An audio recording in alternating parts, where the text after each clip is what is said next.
Independent ఎమ్మెల్యేగా పోటీ చేస్తున్నాను నేను నియోజకవర్గం అభివృద్ధి కోసం. ఆవిడికి 5 అమ్మాయిలు, ఆ 5 రోజులు ఫుల్ మందు. ఎవరు ఐదుగురు అల్లుళ్ళు మందు తాగేస్తున్నారు. నాకు 3 అమ్మాయిలు, మా 3 అల్లుళ్ళు ఫుల్ మందే. నేను ఉన్నమాట చెప్పాను.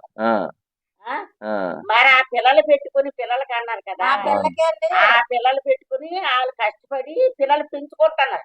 మగోడు ఇంట్లో నాడు ఇప్పుడు మా పిల్లకి గవర్నమెంట్ జాబ్ వచ్చిందండి, అందరి మీద చెందాయి. అయితే ఆ పిల్లకి వచ్చింది, పెళ్లి అయిపోయింది, 3 వెళ్ళిపోయింది. ఇప్పుడు నేను ఏంటంటే చెప్పిన పరిచయం ఆస్కారం ఉంది కానీ నాకు ఆస్కారం లేదు, ఇల్లు కూడా లేదు. స్థలం ఇస్తానని 50,000 తీసుకోనండి, 18,000 తీసుకొని ఇచ్చేసారండి. వెనక్కి ఇచ్చేసారండి. ఏంటంటే ఆవిడకి ఆ పిల్లకి జాబ్ వచ్చింది.